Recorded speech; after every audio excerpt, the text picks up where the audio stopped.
Hello दोस्तों, आपका स्वागत है मेरे लेक्चर पर। आज मैं आपको डेरिवेटिव के कॉन्सेप्ट के बारे में बताऊंगा। तो डेरिवेटिव पढ़ने से पहले मैं ये चाहता हूँ कि आपको ये बताना कि डेरिवेटिव सबसे ज़्यादा कहाँ पे यूज़ होता है। तो इसके लिए मैं कुछ फिजिक्स के एग्जाम्पल के हेल्प लेकर मैं आपको समझाने की कोशिश करूँगा कि हमको डेरिवेटिव क्यों पढ़ना पड़ता है। उसके बाद मैं आपको इन डिटेल्स में मैं डेरिवेटिव के बारे में बताऊँगा, उसका ज्योमेट्रिकल आइडिया भी बताऊँगा, सब कुछ।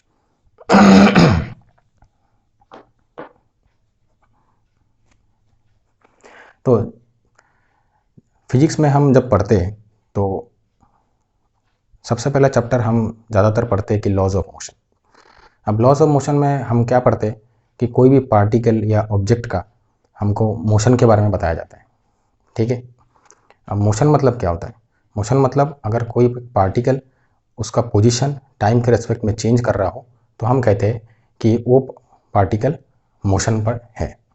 और कोई पार्टिकल अगर अपना पोजीशन टाइम के रेस्पेक्ट में नहीं चेंज कर रहा है तो हम उसको स्टेशनरी मानते हैं या रेस्ट में मानते हैं। ठीक है। अब पोजीशन को डिफाइन करने के लिए हमको क्या चाहिए होता है? कोऑर्डिनेट एक्सिस की जरूरत पड़ता है। तो ये सारी बातें आप फिजिक्स बुक में आपको ऐसे भी मिलेगी, because we need coordinate to express the position of any particle. तो सबसे ईजी एग्जाम्पल लेता हूँ कि अगर पार्टिकल मेरा स्ट्रेट लाइन में ट्रेवल कर रहा है विदाउट चेंजिंग डायरेक्शन। ठीक है, सबसे ईजी एग्जाम्पल ये मैंने ड्रॉ कर लिया है, मेरा स्ट्रेट लाइन, और ये मेरा ओरिजिन है, ये पॉइंट ओ, और ये मैंने एक्स एक्सिस पकड़ लिया। दैट मीन्स मेरा एक ऑब्जेक्ट इस डायरेक्शन पर along the positive direction of x axis पर ट्रेवल कर रहा है और कोई डायरेक्शन इसका चेंज नहीं हो रहा है। तो अब at any instant of time T, मेरे को अगर पार्टिकल का पोजीशन जानना है तो मेरा पार्टिकल का पोजीशन क्या होगा? से at any instant of time T my particle position is x. ठीक है। अब पार्टिकल तो मेरा ट्रेवल कर रहा है अलोंग द स्ट्रेट लाइन। अब मैं कह सकता हूँ कि x जो मेरा पोजीशन ऑफ पार्टिकल है eight any time t, now x is a function of t। इसको मैं कैसे कह सकता हूँ? क्योंकि फंक्शन का डेफिनेशन में क्या होता है, दो वेरिएबल के अंदर डिपेंडेंसी को ही हम फंक्शन कहते हैं। लेकिन वहाँ पे एक चीज़ ध्यान रखना होता है कि जो फंक्शन में जो इंडिपेंडेंट वेरिएबल होगा, उस इंडिपेंडेंट वेरिएबल के हर एक वैल्यू में आपको डिपेंडेंट वेरिएबल का वैल्यू ओनली एक ही मिलेगा। That means for each value of independent variable there is only one value of dependent variable। तो यहाँ पे भी वही केस है। अब सोचिए कि मेरा पार्टिकल ओरिजिन से स्टार्ट किया, अब जो मेरा टाइम है उस पॉइंट पर, क्योंकि हम फिजिक्स में जब भी कोई मेजरमेंट करते तो हम उस टाइम इंस्टेंट को हम जीरो पकड़ लेते, और उसके बाद से हम क्या पकड़ते, हम ये सोचते हैं कि टाइम हमेशा इंक्रीज होते जा रहा है। ठीक है। तो अब टाइम के हर एक वैल्यू पर at any instant of time मेरे को पार्टिकल का डिफरेंट पोजीशन का वैल्यू मिलेगा। और यहाँ पे देखिए यूनिक रिलेशन भी है कि अगर टी मेरा कोई एक पार्टिकुलर वैल्यू मैंने ले लिया, से 1 सेकेंड, तो उस टाइम इंस्टेंट पर मुझे पोजीशन, उस पार्टिकल के पोजीशन का एक ही वैल्यू मिलेगा, कैसे 1 मीटर फ्रॉम द ओरिजिन। ठीक है।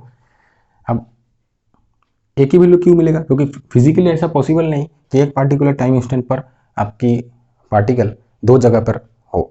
जैसे आप कोई कार अगर रोड में जाते हुए देख रहे हैं तो एक पार्टिकुलर इंस्टेंट में उसको एक पार्टिकुलर रोड के एक पॉइंट पर भी आपको मिलेगा, एक पार्टिकुलर पोजीशन में मिलेगा। ऐसा तो नहीं हो सकता कि कार वो एक पार्टिकुलर इंस्टेंट पर दो जगह हो। तो यहाँ पे मैं कह सकता हूँ कि माई एक्स जो पोजीशन ऑफ ए पार्टिकल है, it is a function of time. अब ये बात हो गया कि मैंने पार्टिकल के पोजीशन को टाइम के फंक्शन के रेस्पेक्ट में लिख लिया है। अब जब मैंने टाइम के फंक्शन में रेस्पेक्ट में लिख लिया है तो अब मेरे को और भी बहुत कुछ जानना है। जैसे हम बातें करते हैं फिजिक्स में कि वेलोसिटी के बारे में, एवरेज वेलोसिटी, उससे हमको क्या पता चलता है कि अगर हम दो टाइम इंटरवल सेम चूज करें, कि मैंने 1 सेकेंड का टाइम इंटरवल चूज किया है। अब यहाँ पे देखिए 1 सेकेंड का time interval, that means time मेरा यहाँ पे मैं टाइम इंस्टेंट की बात नहीं कर रहा, मैं टाइम इंटरवल की बात कर रहा हूँ कि गैप, कि t 0 से लेकर t = 1, ये एक इंस्टेंट हो गया, इसके बीच में गैप कितना हो गया? 1 सेकेंड। अब इस ऐसा दो 1 सेकेंड का मैं अगर इंटरवल लूँ, कि फर्स्ट हो गया कि मेरा particle t equal to 0 time से लेकर t इक्वल टू 1 सेकेंड तक ट्रेवल किया, उसके बीच में गैप 1 सेकेंड हो गया, फिर t इक्वल टू 1 सेकेंड से लेकर t इक्वल टू 2 सेकेंड, तो इन दोनों इंस्टेंट के बीच में गैप 1 सेकेंड, इन दोनों इंस्टेंट के बीच में 1 सेकेंड। अब मैं क्या ऑब्जर्व कर रहा हूँ कि पहले टाइम इंटरवल पर मेरा पार्टिकल ने ट्रेवल किया से 5 मीटर, दूसरे टाइम इंटरवल पर मेरा पार्टिकल ट्रेवल किया 10 मीटर। तो मुझे देख के पता चल रहा है कि किस टाइम इंटरवल में पार्टिकल ने ज़्यादा ट्रेवल किया। अब इससे मैं क्या आइडिया लगा सकता हूँ कि मेरे पार्टिकल आस्ते से मेरे पार्टिकल का क्या बढ़ रहा है कि for a given time interval उसका डिस्टेंस कवरेज या डिस्प्लेसमेंट उसका बढ़ते जा रहा है। इसका मतलब उसकी रफ्तार बढ़ती जा रही है। ठीक है, जैसे हम हिंदी में बात जब हम बोलते हैं कि somebody is travelling very fast, तो ये फास्टनेस का एक मेजरमेंट है। तो फास्टनेस का हम कैसे मेजरमेंट करते हैं, तो हम एवरेज वेलोसिटी के हिसाब से बात करते हैं। तो एवरेज वेलोसिटी क्या होता है,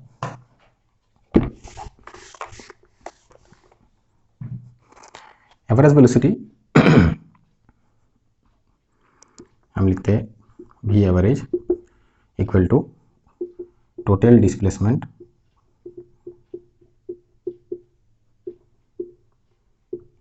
बाई टोटल टाइम, मतलब टाइम इंटरवल, मतलब स्टार्टिंग टाइम और फाइनल टाइम के बीच में जो गैप है।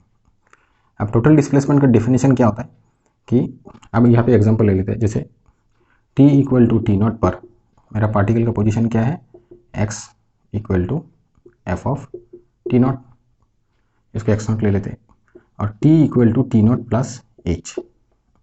अब देखिए h मेरा यहाँ पे टाइम इंटरवल है, क्योंकि एच आपका पॉजिटिव भी हो सकता है। अब टाइम इंटरवल पॉजिटिव भी हो सकता है, नेगेटिव भी हो सकता है, लेकिन टाइम आपका हमेशा पॉजिटिव रहेगा। ठीक है, तो यहाँ पे मैं ले लेता हूँ कि x1 equal to F of T not plus H. अब एवरेज वेलोसिटी कैसे निकालेंगे कि v average equal to F of T not plus H minus F of T not by T not plus H minus T not. अब ये क्या हो गया, क्योंकि डिस्प्लेसमेंट का मतलब final position minus initial position, तो फाइनल पोजीशन क्या हो गया मेरा ये, इनिशियल पोजीशन मेरा ये, इन दोनों का डिफरेंस ऊपर बैठ गया जो है टोटल डिस्प्लेसमेंट, और नीचे क्या होगा, टोटल टाइम इंटरवल। यहाँ पे मैंने इंटरवल ले लिया कि final time minus initial time.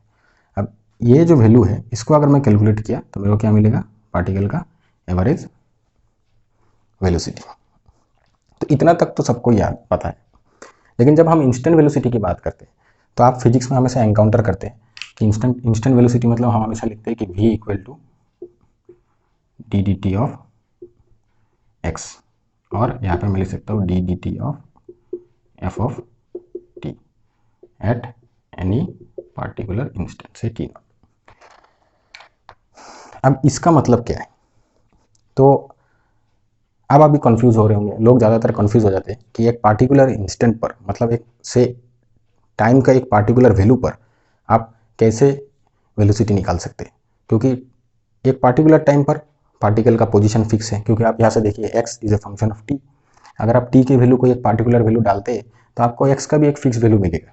ठीक है, अब उस फिक्स्ड वैल्यू में तो पार्टिकल की पोजीशन फिक्स्ड हुई, तो अब उस पार्टिकुलर इंस्टेंट पर आप वेलोसिटी कैसे मेजर कर सकते हैं, क्योंकि आप आफ्टर ऑल आपने एवरेज वेलोसिटी का डेफिनेशन दिया है कि there should be a change in position, क्योंकि देखिए ऊपर का न्यूमरेटर में आपने क्या बिठाया, चेंज इन पोजीशन, और नीचे टाइम इंटरवल का चेंज। ठीक है,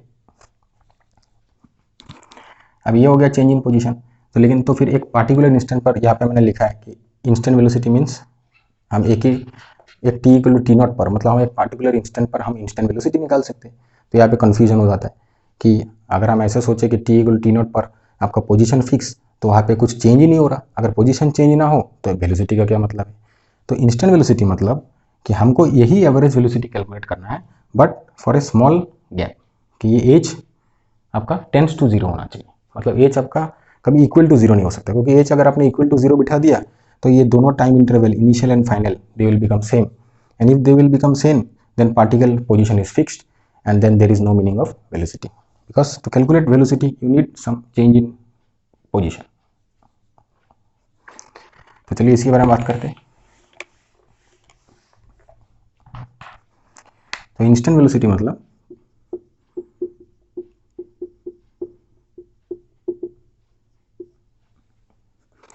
इंस्टेंट वेलोसिटी मतलब मैंने क्या कहा कि मेरे को it is equal to average velocity over a very very small time interval. यहाँ पे मेरा इंटरवल क्या है, एच। ठीक है, तो इसको मैथमेटिक्स के भाषा में क्या लिखेंगे, that is equal to limit h tends to 0 f of T not plus H minus f of T not by H. ठीक है, f of T not plus H minus f of T not by H. अब इसका अगर मैं limit calculate कर पाया और इसका अगर मुझे कुछ आंसर मिला, क्योंकि आप जानते हैं कि लिमिट जब हम कैलकुलेट करते हैं then we get some answer in real value. यहाँ पे जितने मैं बातें कर रहा हूँ सब रियल वैल्यू के लिए, तो वो रियल वैल्यू जो हम लोग को आंसर मिलता है लिमिट का, उसी को हम कहते हैं कि limiting value of the function, जो अंदर का जो पार्ट है। तो अब लेकिन मैंने फिजिक्स में मैंने ये भी बोला है कि वेलोसिटी मतलब आप डी डी टी लिखते एक्स, तो इसका मतलब क्या हुआ कि डी एक्स डी टी। अब मैं ये भी बोल रहा हूँ कि इंस्टेंट वेलोसिटी, मैंने आपको बताया कि instant velocity means average velocity over a very very small time interval, तो आप उसका डेफिनेशन ऐसे आ रहा है, तो आप एवरेज वेलोसिटी से अगर आ रहे हैं तो आप इंस्टेंट वेलोसिटी ऐसे कैलकुलेट कर रहे हैं। लेकिन हम फिजिक्स में यूज़ करते हैं कि velocity is a derivative of the position, तो अल्टीमेटली हम कह सकते हैं कि D x D T eight particular time T not अगर हमको कैलकुलेट करना है तो हमको यही कैलकुलेट करना पड़ेगा। ठीक है, तो यहाँ पे हमने इंस्टेंट की क्यों बात की, अगर आप रिकलेक्ट करेंगे कि लिमिट के केस में जब भी हम कोई पॉइंट में लिमिट कैलकुलेट करते हम ऐसे बोलते हैं कि find the limit of the function at x equal to 1, लेकिन उसका मतलब थोड़ी ना कि आप एग्जैक्टली x इक्वल टू 1 में आप कुछ लिमिट निकाल रहे हैं, क्योंकि x इक्वल टू 1 आपको पॉइंट तो बताना ही पड़ेगा ना कि किस पॉइंट के रेस्पेक्ट में हमको फंक्शन का लिमिट निकालना है। लेकिन जब हम लिमिट निकालते तो हम क्या करते हैं, x इक्वल टू 1 हम कभी चूज नहीं करते, हम x के या तो राइट साइड में रहते या लेफ्ट साइड में रहते, या फिर दोनों तरफ से हम 1 की तरह नज़दीक, मतलब हम 1 की तरह क्लोजर एंड क्लोजर हम मूव करते हैं, लेकिन कभी हम x की वैल्यू 1 चूज नहीं करते। ठीक है, तो इन द सेम वे अगर ये लिमिट है तो h टेंड्स टू 0, h कभी 0 नहीं बिठाएंगे यहाँ पे। इट मीन्स हमको टी नॉट के हम कभी इक्वल नहीं होंगे, क्योंकि h क्या था, T not and T not plus H. अगर हम h छोटा करते जाए तो दो टाइम इंटरवल आपका क्लोजर एंड क्लोजर होते जाएगा। ठीक है, तो हम लिमिट जब h टेंड्स टू 0 लिख रहे हैं that means my T not plus H tends to T nought. यहाँ से हम कह सकते हैं कि I am evaluating this limit at point T nought. ठीक है, तो यही चीज आपका वेलोसिटी, इंस्टेंट वेलोसिटी कहलाता है, जो कि यहाँ पे derivative eight particular point T nought. ठीक है, तो इसी का ये स्पेशल लिमिट ही आपका डेरिवेटिव होता है।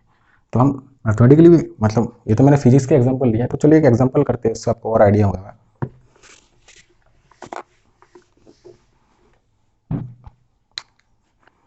फिलहाल मैं यहाँ पे एक सिंपल प्रूफ लिखता हूँ, डेरिवेटिव का फॉर्मूला यूज़ करता हूँ। हालांकि मैंने आपको बताया नहीं, लेकिन जस्ट मैं आपको दिखाना चाहता हूँ कि ये लिमिट और डेरिवेटिव मतलब कैसे दोनों इक्वल है। तो मैं एक फॉर्मूला लिख लेता हूँ यहाँ पे कि D D T of T square of any function is equal to two T.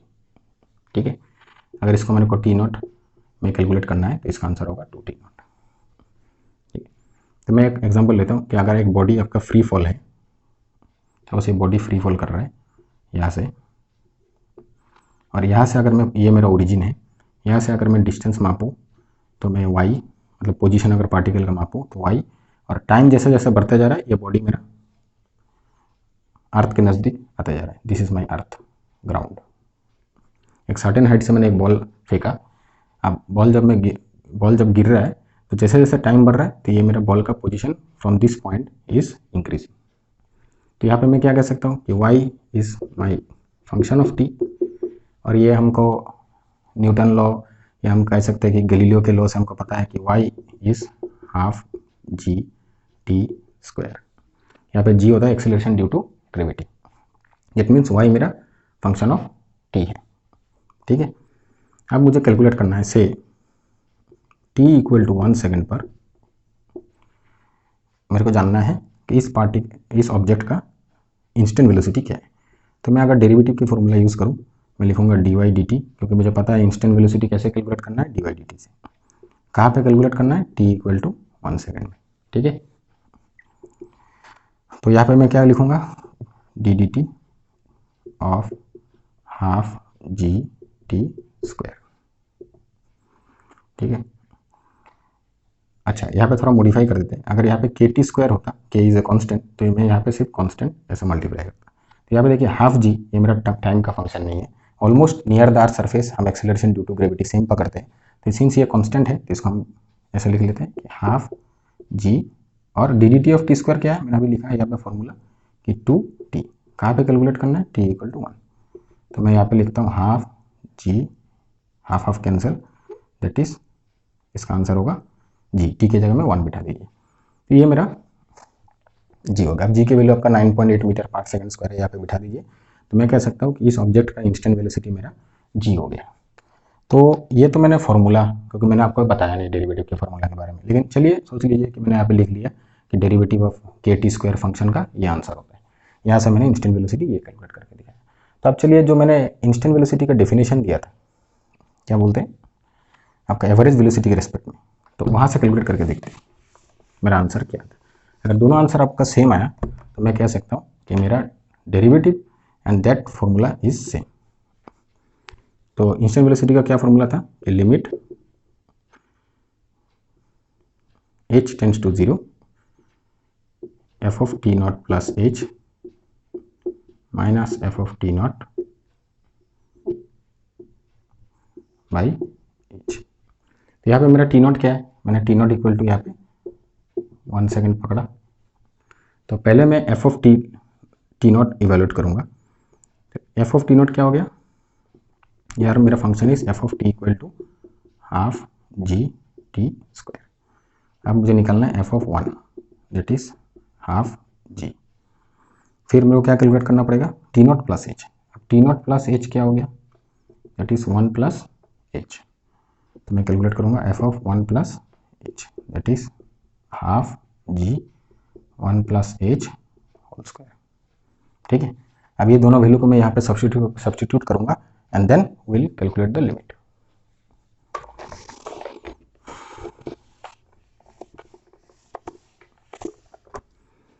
यहाँ पे मैं क्या करता हूँ, चलिए सब्स्टिट्यूट करता हूँ कि लिमिट h टेंड्स टू 0, मेरा क्या आंसर आया था कि half ji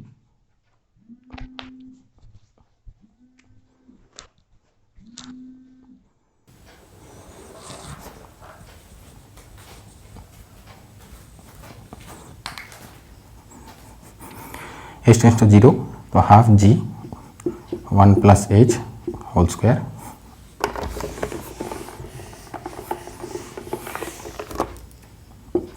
minus half g by H. अब सिंपली मुझे लिमिट कैलकुलेट करना है। अब हाफ तो कांस्टेंट है, मैं हाफ को निकाल लेता हूँ बाहर, जी को भी बाहर निकाल लेता हूँ। तो मैं लिखूँगा limit h tends to 0 1 plus h whole square minus 1 by H. अब यहाँ पे देखिए, जस्ट अभी मुझे क्या करना पड़ेगा, 1 प्लस एच होल स्क्वायर। अब ये जो अंदर का फंक्शन है ये एच का फंक्शन है। अब 1 प्लस एच होल स्क्वायर ये एक पोलिनोमियल है। अब ऊपर का रेशनल फंक्शन है, नीचे भी आपका रेशनल फंक्शन है, और ऊपर भी आपका पोलिनोमियल है, नीचे ये पोलिनोमियल है। ये टोटल रेशनल फंक्शन हो गया। अब अगर आप डायरेक्ट सब्स्टिट्यूशन करेंगे लिमिट के फॉर्मूला यूज़ करके, तो आपको यहाँ पे 0/0 मिलेगा। तो that means we have to simplify it. हम यहाँ पे सिंप्लीफाई करेंगे, h टेंड्स टू 0, इसको simply a plus b whole square का फॉर्मूला लिखते हैं हम, 2h plus h square minus 1 by h. Half g limit h tends to 0, यहाँ पे क्या हो गया 2h plus h square by H. अब h कॉमन लेके मैं यहाँ पे काट सकता हूँ।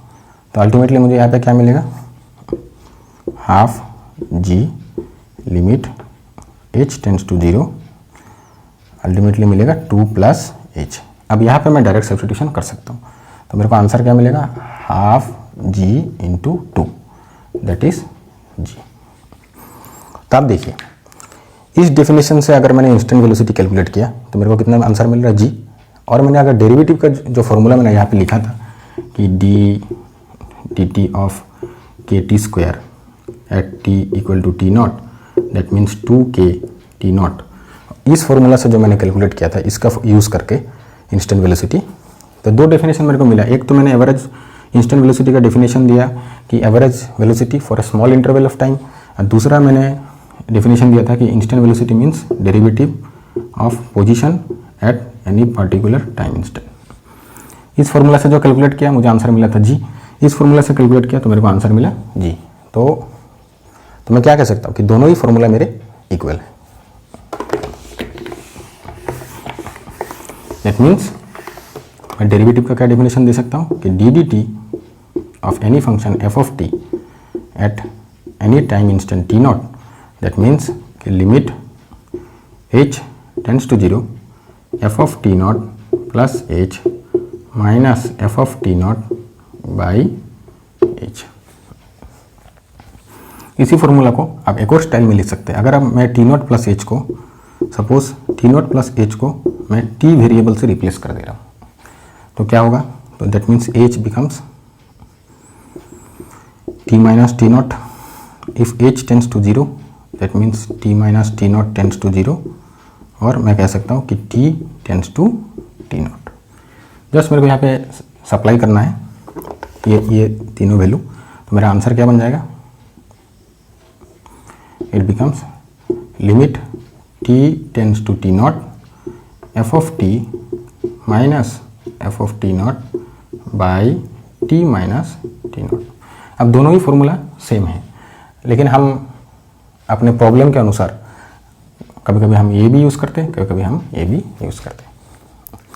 यहाँ से आपने देखा कि कैसे फिजिक्स में कि हम डेरिवेटिव के कॉन्सेप्ट को यूज़ करके हम इंस्टेंट वेलोसिटी के बारे में जान सकते हैं। हालांकि मैंने डेरिवेटिव का आपको बताया नहीं कि वो फॉर्मूला कैसे आया, लेकिन मैंने यहाँ पे इंस्टेंट वेलोसिटी का एग्जांपल आपको एवरेज वेलोसिटी के रेस्पेक्ट में दिया, वहाँ से मैंने एक आंसर कैलकुलेट करके बताया और डेरिवेटिव का एक फॉर्मूला यूज़ किया। सोच लीजिए कि आपको डेरिवेटिव पता है, वहाँ का फॉर्मूला यूज़ किया, और वहाँ से भी मैं कितना ईजिली वो फॉर्मूला यूज़ करके मेरे को जो आंसर मिला और एवरेज वेलोसिटी का लिमिट कैलकुलेट करके जो मेरे को आंसर मिला, दोनों सेम है। ठीक है, तो यहाँ सबको पता चलता है कि डेरिवेटिव कितना इंपॉर्टेंट है कि फिजिक्स के जैसे laws of motion classical physics में, और भी कई सारे एग्जाम्पल हैं। क्योंकि आप अगर न्यूटन लॉ लेते हैं, क्योंकि ज़्यादातर फिजिकल लॉ में आपका डेरिवेटिव इन्वॉल्व रहता है। जैसे अगर आप कभी न्यूटन लॉ लिखेंगे तो आपको पता है कि F equal to mass into acceleration आप ऑलवेज चूज़ करते हैं। तो एक्सेलरेशन एक्चुअली क्या होता है, अगर मेरा पार्टिकल सोचिए, सेम केस आप लीजिए कि स्ट्रेट लाइन में मूव कर रहा है, तो यहाँ पे मैं एक्सेलरेशन क्या लिखूँगा, it is a derivative of velocity. ठीक है, और वेलोसिटी आप क्या लिखते हैं, यहाँ पे चलो वेक्टर साइन में यूज़ कर रहा हूँ, लेकिन वेक्टर साइन सिंगल वेरिएबल के केस में हमको, इन वन डिमेंशनल केस में हमको ज़रूरत नहीं पड़ता है, क्योंकि हम ऑलरेडी एज्यूम कर लेते हैं डायरेक्शन। तो यहाँ पे मैं ऐसे लिखता हूँ कि D x by D T, तो यहाँ पे अगर मैं बिठाऊँ तो D D T of x, तो इसको देखिए 2 बार डेरिवेटिव हुआ, तो इसको हम कहते हैं डबल डेरिवेटिव, इसको हम ऐसे सिंबल में लिखते हैं। और अगर आप इलेक्ट्रोमैग्नेटिक्स में देखें तो वहाँ पे हम लिख सकते हैं कि electric field is equal to minus of u of x. यहाँ पे यू आपका हो गया इलेक्ट्रोस्टैटिक पोटेंशियल और ई हो गया आपका इलेक्ट्रिक फील्ड। ठीक है, तो ऐसे ज़्यादातर फिजिकल लॉ में आपको डेरिवेटिव का इन्वॉल्वमेंट रहता है। ठीक है, और एक और चीज़ है कि जैसे आप जानना चाहते हैं कभी कभी, ये सोचिए कि एक मेरे पास स्फेरिकल बैलून है, अब इस बॉल पर बैलून पर मैं हवा भर रहा हूँ, तो ऑब्वियसली इसका अगर वॉल्यूम भी है और इसका एट एनी टाइम, क्योंकि जब मैं हवा भरूंगा तो स्फेरिकल बैलून आपका फूलता रहेगा, उसका रेडियस भी चेंज होता रहेगा। तो मुझे पता है कि V मैं हमेशा लिख सकता हूँ 4/3 पाई आर क्यूब। यहाँ पे V है volume of the ball, volume of the sphere, that is equal to V and R is radius. तो यहाँ पे देखिए V is also a function of R। अब अगर मुझे ये रेडियस, जब मैं हवा भर रहा हूँ तो eight any time instant radius का, जैसे हमने बात किया कि इंस्टेंट वेलोसिटी क्या था, instant change of displacement with respect to time. ठीक है, तो यहाँ पे अगर मुझे रेडियस का इंस्टेंट चेंज पता है with respect to time, that means मैं उसको dr dt लिखूँगा ठीक है। तो मुझे निकालना है कि वॉल्यूम का चेंज मैक्सिमम कब है, बट ये वॉल्यूम किस रेडियस पर मैक्सिमम होगा, ठीक है। That means v as a function of r and उस फंक्शन का मुझे मैक्सिमम निकालना है, ठीक है। तो ऐसे भी बहुत सारा केस है कि अगर आप फंक्शन के मैक्सिमम मिनिमम के बारे में जानना चाहते हैं तो भी आपको डेरिवेटिव का यूज़ करना पड़ेगा। तो ऐसे बहुत सारे एप्लीकेशन है डेरिवेटिव के, हम जैसे जैसे पढ़ते जाएंगे हम आगे आगे मैं आपको बताते जाऊँगा, ठीक है। और कैलकुलस तो आपको बहुत ज़रूरत है फिजिक्स समझने के लिए। तो चलिए,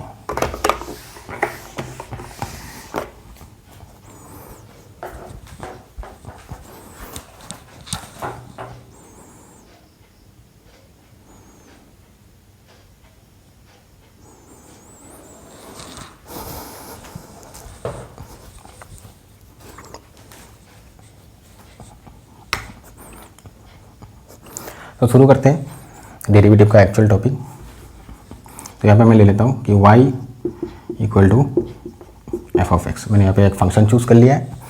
तो पिछले एग्जांपल से मैं इजीली अभी लिख सकता हूँ। तो जब भी मैं फंक्शन लिखता हूँ तो इसका डोमेन लिखना बहुत ज़रूरी है। तो मैं यहाँ पे इसका एक डोमेन डिफाइन कर देता हूँ कि a, b, ठीक है। तो यहाँ पे देखिए x मेरा इंडिपेंडेंट वेरिएबल, y मेरा डिपेंडेंट वेरिएबल और ये मेरा फंक्शन का डोमेन। अब इस डोमेन के अंदर मैं कोई एक पार्टिकुलर पॉइंट चूज़ करूँगा कि x equal to x not, ये डोमेन के अंदर ही होगा। और अगर मुझे इस फंक्शन का डेरिवेटिव का डेफिनेशन देना है तो डेरिवेटिव का डेफिनेशन क्या होगा, that is limit x tends to x not f of x minus F of x not by x minus x not. तो ये डेफिनेशन मैंने कहाँ से लिखा था, ये डेफिनेशन देखिए मैंने पहले एग्जांपल दिया था एवरेज वेलोसिटी और इंस्टेंट वेलोसिटी के बीच में, कि इंस्टेंट वेलोसिटी क्या होता है, average velocity for a small interval of time. तो वहाँ पे मैंने टी के रेस्पेक्ट में दिया था कि F of t minus F of T not by t minus T not.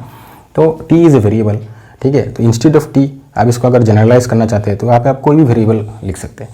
तो यहाँ पे मैथमेटिकली हम ज़्यादातर वाई एंड एक्स का यूज़ करते हैं। तो मैंने यहाँ पे F of x minus F of x not by x minus x not लिख लिया है। तो ये क्या कहलाएगा कि derivative of my function F of X eight particular point x not. अब इसका सिंबॉलिक नोटेशन थोड़ी देर पहले हमने देख ही लिया। इसका सिंबॉलिक नोटेशन हम क्या यूज़ करते हैं, हम यूज़ करते हैं कि डी डी एक्स। तो पहले मैंने यूज़ किया था देखिए डी डी टी, यहाँ पे मैंने यूज़ किया एक्स और यहाँ पे मैंने क्या लिखूँगा फंक्शन, फंक्शन ऑफ एक्स, और यहाँ पे मैं लिखा था फंक्शन ऑफ टी। तो देखिए सिंबल में कैसे लिखना पड़ता है, नीचे जब आप यूज़ करेंगे डी डी तो आप लिखेंगे, जब आप यहाँ पे जो वेरिएबल यूज़ करेंगे वो होगा इंडिपेंडेंट वेरिएबल, और यहाँ पे जो लिखेंगे ऊपर वहाँ पर लिखेंगे डिपेंडेंट वेरिएबल, ठीक है। तो instead of F of x मैं इसको ऐसे भी लिख सकता हूँ कि डी डी एक्स वाई। अब यहाँ पे डेरिवेटिव जब मैंने कैलकुलेट किया, क्योंकि ये लिमिट है, इस स्पेशल लिमिट का ही नाम होता है डेरिवेटिव। तो लिमिट जब है तो मुझे पॉइंट का भी कुछ इन्फॉर्मेशन इस सिंबल में देना चाहिए कि किस पॉइंट पर मेरे को लिमिट निकलना है। तो मैं क्या करूँगा, ऐसे एक वर्टिकल बार खींच के यहाँ पे लिख दूंगा x equal to x not. तो इसका मतलब ही लोग देख के समझते हैं कि D D x of y at x equal to x not means मुझे ये लिमिट कैलकुलेट करना है, एक्स नॉट पर मुझे ये स्पेशल लिमिट का कैलकुलेशन मुझे करना है। अगर ये लिमिट एग्जिस्ट कर रहा है तो मेरा derivative of that function exist at x equal to x not, ठीक है।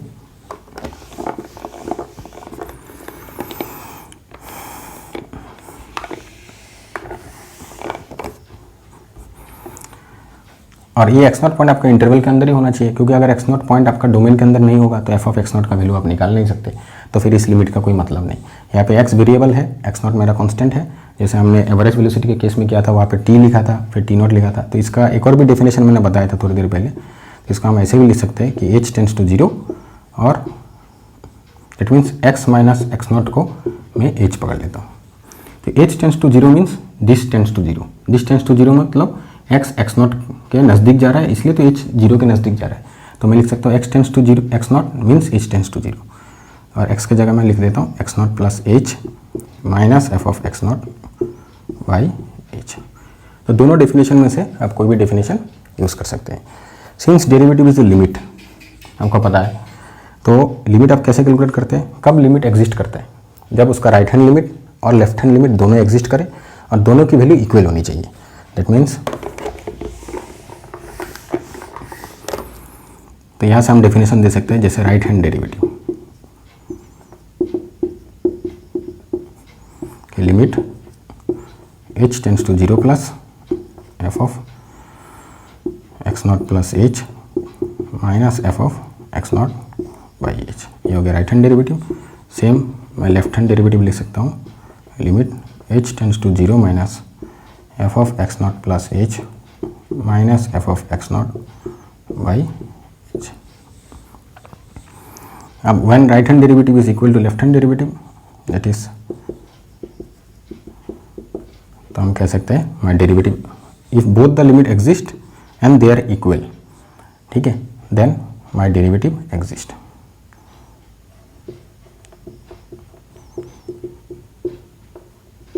Exist at point x equal to x not. ये हो गया मेरा मैथमेटिकल डेफिनेशन ऑफ डेरिवेटिव, ठीक है। तो आगे चल के हम ये भी देखेंगे कि इसका ज्योमेट्रिकल कॉन्सेप्ट क्या है। तो फिलहाल यहाँ पे मैं एक और चीज़ आपको बताता हूँ। तो मैंने तो किस चीज़ का लिमिट निकाला, किस चीज़ का लिमिट को हम डेरिवेटिव कहते हैं, कि स्पेशली ये कि x minus F of x not by x minus x not. तो ये एक्चुअली चीज़ क्या होगी, ये देखिए what is f of x not. F of x not हो गया इस फंक्शन का value at x equal to x not पर, और एफ ऑफ एक्स हो गया function itself where x is any value between a and b. X not यहाँ पे कांस्टेंट है, एक्स आपका वेरिएबल है। तो अगर आप ऐसा ग्राफ ड्रॉ करेंगे, सोच लीजिए मैंने यहाँ पे कोई भी एक फंक्शन ले लिया और एक्स नॉट मेरा ये पॉइंट है, ठीक है। तो एक्स नॉट में मुझे फंक्शन की वैल्यू निकालना है जो कि एफ ऑफ एक्स नॉट है। सिमिलरली एक्स मैंने कोई यहाँ पे एक वैल्यू ले लिया, यहाँ पे भी ले सकता हूँ, यहाँ पे भी ले सकता हूँ, ठीक है। तो यहाँ पे मैंने इसका वैल्यू निकाल लिया एफ ऑफ एक्स।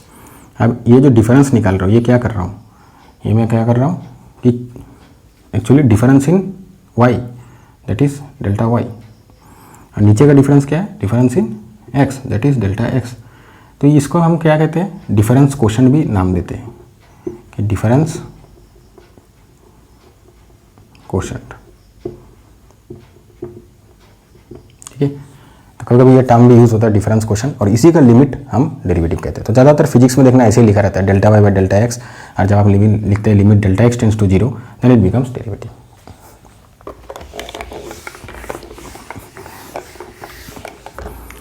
तो चलिए कुछ एग्जाम्पल लेते हैं।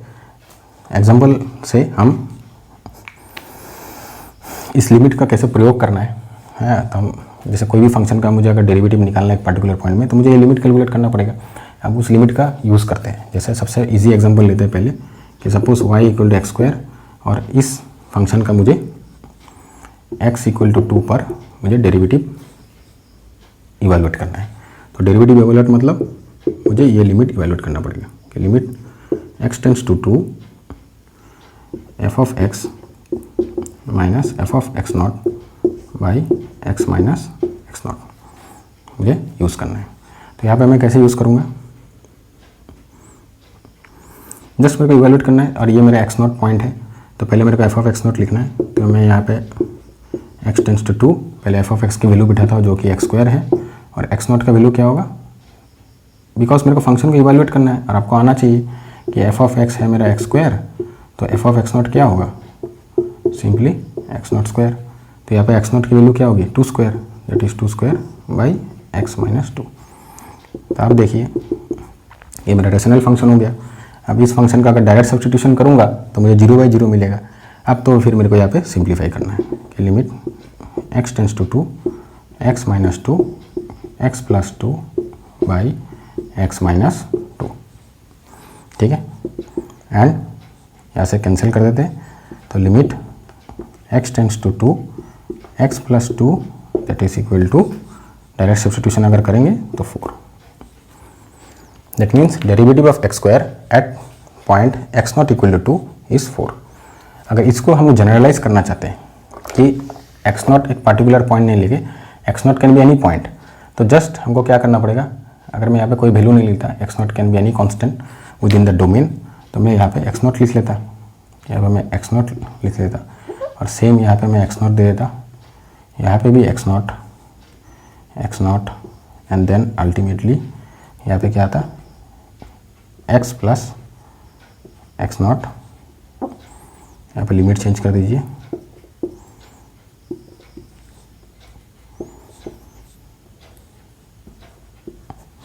That is equal to 2 into x not. अब एक्स नॉट मैंने यहाँ पे कांस्टेंट वैल्यू लिया था। अब एक्स नॉट की वैल्यू अगर आप 2 चूज़ करते हैं तो देखिए आपको मिल जाएगा 2 इंटू 2 4, दैट इज 4। अब सिमिलरली 3 चूज़ करिए तो आपको 2 3 जा 6, ठीक है। तो इंस्टेड ऑफ एक्स नॉट आप कोई भी वैल्यू इधर बिठाइए। सिंपली आप अगर ये जानते हैं कि derivative of the function at any point x not, तो आपको आंसर क्या मिल रहा है 2 एक्स नॉट, दैट इज 4।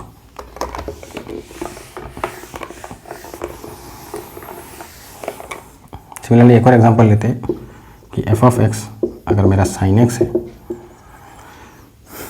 ठीक है, और मुझे x equal to x not पर इसका डेरिवेटिव निकालना है, तो सेम यूज़ करेंगे कि limit x tends to x not. तो यहाँ पे देखिए f of x minus F of x not by x minus x not. तो यहाँ पे भी मैं लिखूँगा limit x tends to x not sine x minus sine x not by x minus x not.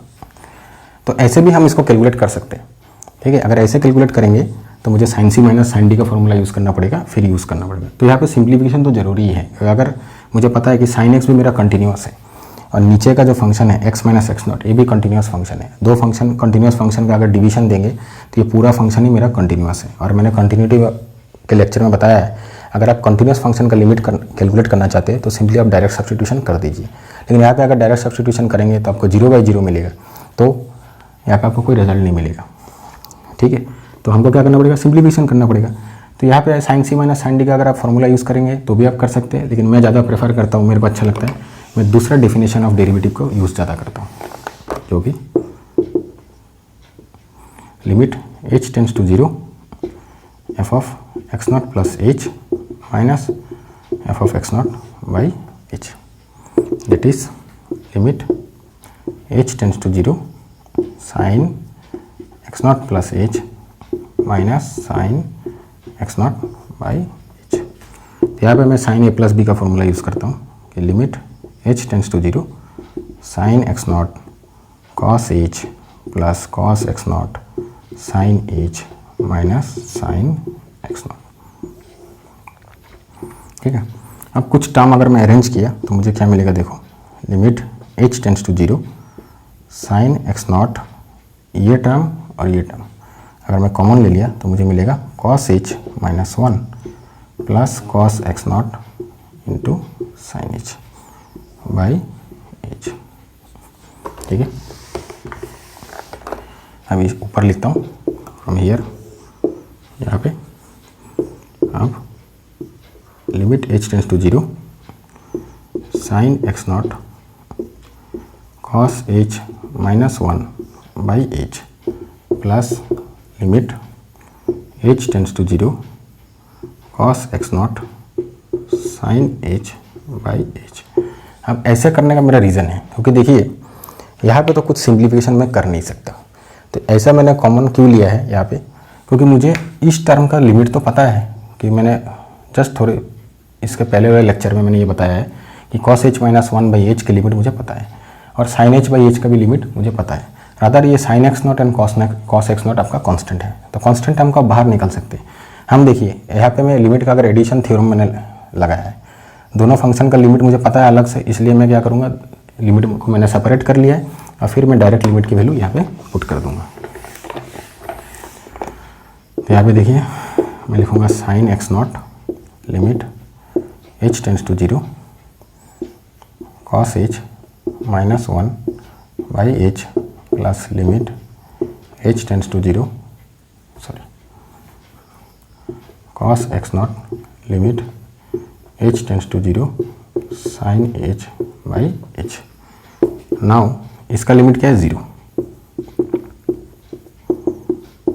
और कॉस एक्स नॉट की limit क्या है 1, दैट इज अल्टीमेटली आपको मिल रहा है कॉस एक्स नॉट, ठीक है।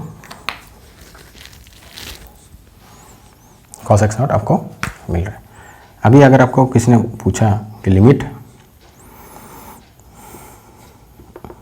x tends to pi by 2, sorry, अगर आपको किसी ने पूछा कि डेरिवेटिव ऑफ साइन एक्स आप इवेलुएट करिए at x equal to pi by 2, तो आपको क्या मिला कि derivative of sine x at x equal to x naught you know already cos x not, अब एक्स नॉट के जगह में आप 5/2 बिठा दीजिए, जो आपको आंसर मिलेगा 0। ठीक है, तो ये हो गया। ये कुछ एग्जांपल मैंने आपको दिया है जिससे हम लिमिट, उस डेरिवेटिव का जो डेफिनेशन है उसको हम यूज़ कर सकते हैं।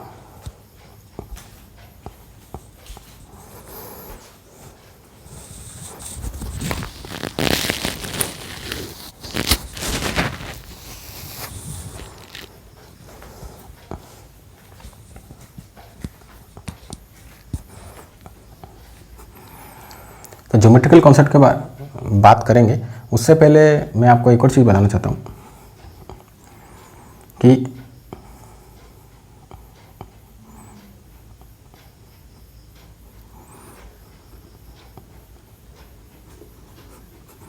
चलिए एक और एग्जांपल लेते हैं जिससे आपको और भी एक अच्छा आइडिया मिलेगा। जब हम ज्योमेट्रिकल कॉन्सेप्ट ऑफ डेरिवेटिव बात करेंगे तो उसी से रिलेटेड मैं इससे पहले एक एग्जांपल लेता हूँ। जैसे अगर आप एक स्ट्रेट लाइन लेते हैं y = mx + c, अब इसका डेरिवेटिव आप कैलकुलेट करना चाहते हैं एट से x = x0 पर, तो सेम लिमिट का फॉर्मूला यूज़ करते हैं। Limit h tends to 0 f(x0 + h - f(x0 by h)।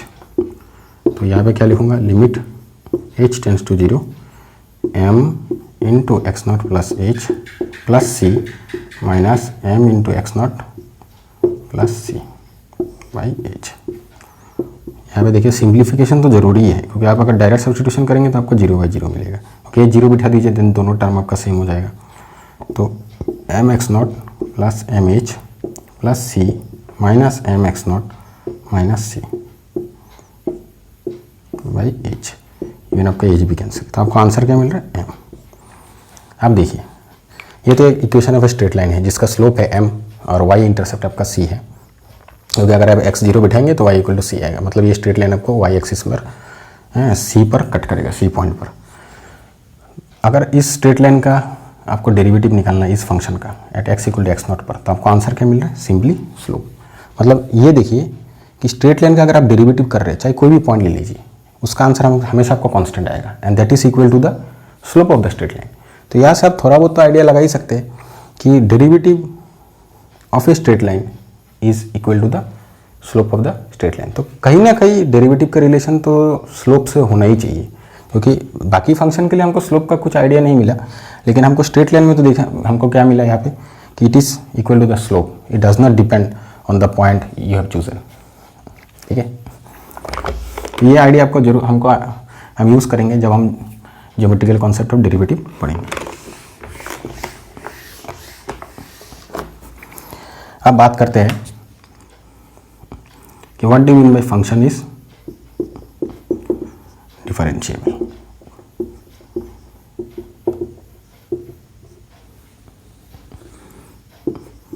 Within an interval. अब इंटरवल दो तरह के होते हैं, जैसे ओपन इंटरवल होता है, क्लोज इंटरवल होता है, सेमी ओपन और सेमी क्लोज्ड भी होता है। ठीक है, लेकिन यहाँ पे मैं जैसे बात करता हूँ कि ओपन इंटरवल के में, तो अगर a, b मेरा ओपन इंटरवल है और इस इंटरवल पर अगर मेरा फंक्शन डिफरेंशिएबल है, तो इसका मतलब क्या है, इसका मतलब कि इस इंटरवल के अंदर हर एक पॉइंट पर मेरा फंक्शन का डेरिवेटिव एग्जिस्ट करेगा। If I choose any point x0, then at every point my function derivative will exist. तो डेरिवेटिव मतलब क्या, वो स्पेशल लिमिट, मतलब हमको वो लिमिट कैलकुलेट करना है और कुछ नहीं। वो लिमिट कैलकुलेट करना है हर एक पॉइंट पर। अगर वो हर एक पॉइंट पर उस लिमिट की वैल्यू एग्जिस्ट कर रही है, तो मैं कह सकता हूँ मेरा फंक्शन डिफरेंशिएबल है विदिन एन ओपन इंटरवल। तो ओपन इंटरवल में एक और चीज़ याद रखिए, a and b is not included. मतलब आप a एंड b में डेरिवेटिव कैलकुलेट नहीं करेंगे, क्योंकि ये पॉइंट ही इंक्लूड नहीं है फंक्शन के डोमेन में सेम। लेकिन अगर मैं क्लोज इंटरवल चूज़ करता हूँ, तब भी डेफिनेशन मेरा ऐसे ही रहेगा कि अंदर within the interval at every point if my function derivative exist, then I can say my function is differentiable within this interval. लेकिन यहाँ पे अभी क्या होता है कि a और b भी आपका इंक्लूड है। तो अब a और b में जब आपको लिमिट कैलकुलेट करना है, तो आप कैसे कैलकुलेट करेंगे, क्योंकि ये तो a and b are two end points. और आप जब लिमिट यूज़ करते हैं डेरिवेटिव का डेफिनेशन में, तो आप लिखते हैं x tends to x0। That means आपको x0 के राइट साइड से भी आना है और लेफ्ट साइड से भी आपको आना है। लेकिन अगर आप ए में डेरिवेटिव कैलकुलेशन करना चाहते हैं तो आपको क्या करना पड़ेगा, क्योंकि आप लेफ्ट साइड से तो आ नहीं सकते, क्योंकि फंक्शन का इस डोमेन के बाहर कोई डेफिनेशन है ही नहीं। हाँ, लेकिन ए पॉइंट भी इंक्लूड है। तब आपको अगर डेरिवेटिव एट 2 एंड पॉइंट्स अगर आपको डिफाइन करना है तो हम क्या करेंगे, ए के लिए हम राइट हैंड डेरिवेटिव लिखेंगे कि x tends to a plus, and then मैं ये फॉर्मूला लिखूंगा f of x minus F of x not by x minus x naught, sorry x naught की जगह में ए, ठीक है। और b के लिए मैं यूज़ करूंगा कि limit x tends to b minus by x minus b. अब ये दोनों लिमिट अगर मेरे एग्जिस्ट किए ए एंड बी पर, ठीक है, कि if right hand derivative exist at the left most end point and left hand derivative exist at the right most end point, then I can say my function is differentiable within the close interval. ये definition तो होना ही चाहिए कि अंदर में तो हर एक point पर आपको डेरिवेटिव एग्जिस्ट करना ही है। तो वहाँ पे हम जब डेरिवेटिव कैलकुलेट करेंगे तो हम बोथ साइड लिमिट का यूज़ करेंगे, right hand derivative and left hand derivative should exist and they become equal. But लेकिन एंड पॉइंट पर आपको ये उस पॉइंट तक ही, क्योंकि वो एंड पॉइंट है, उसके इधर के वैल्यू आप नहीं ले सकते, ए के आप लेफ्ट मोस्ट वैल्यू आप नहीं ले सकते क्योंकि वहाँ पे फंक्शन डिफाइन नहीं है, और बी का राइट मोस्ट वैल्यू आप नहीं ले सकते। लेकिन वहाँ पे अगर डेरिवेटिव हमको कैलकुलेट करना है तो हमको right hand derivative at a and left hand derivative at b calculate करना है। अगर ये दोनों भी एग्जिस्ट कर रहे हैं तो हम कह सकते हैं कि total with in this close interval my function is differentiable, ठीक है।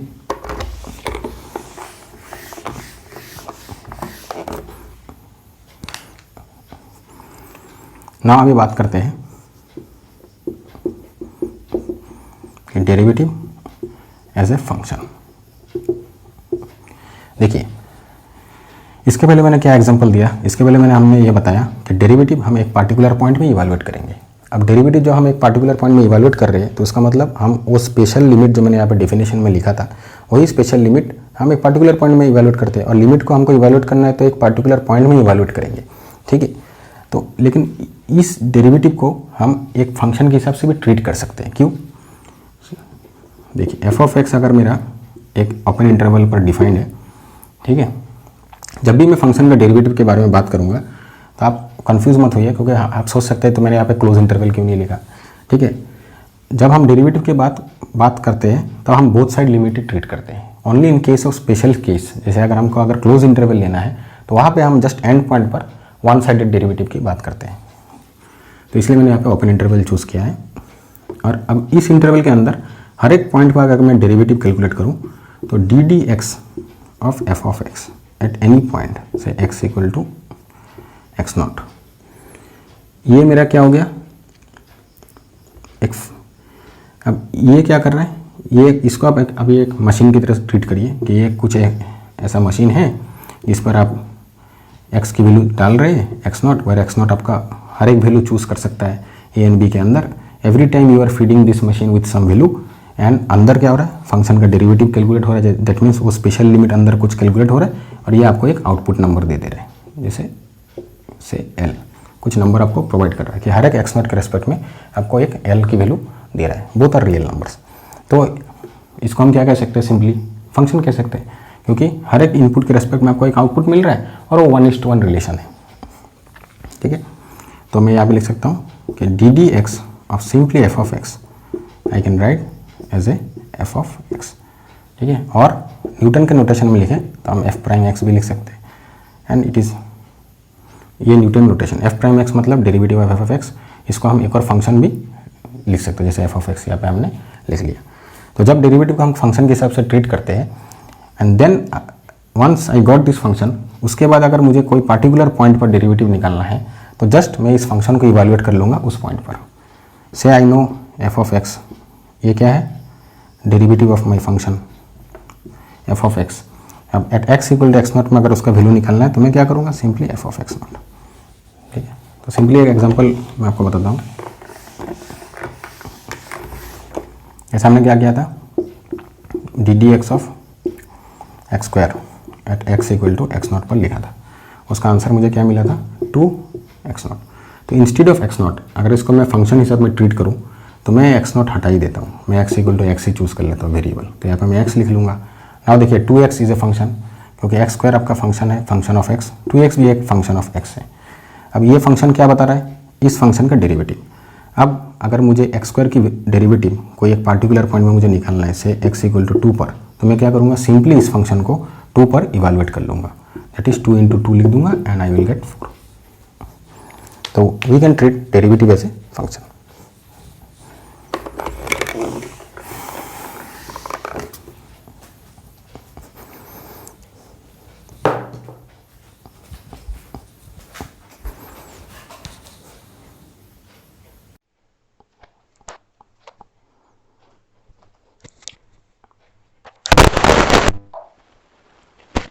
तो अभी तक मैंने लेक्चर में क्या बताया कि मैंने फिजिक्स का कुछ एग्जांपल लिया, जिसके हेल्प से मैंने आपको बताया कि डेरिवेटिव का जो मैंने डेफिनेशन दिया लिमिट के रेस्पेक्ट में, ठीक है, दोनों फार्मूला का मैंने सिमिलरिटी बताया कि अगर मैं इंस्टेंट वेलोसिटी कैलकुलेट करना चाहता हूँ एवरेज वेलोसिटी के रेस्पेक्ट में, तो मैंने क्या बताया कि average velocity for a short interval of time is the instant velocity, और डेरिवेटिव का डायरेक्ट फार्मूला यूज़ करके दिखाया कि दोनों ही केस में आपको आंसर सेम मिलता है।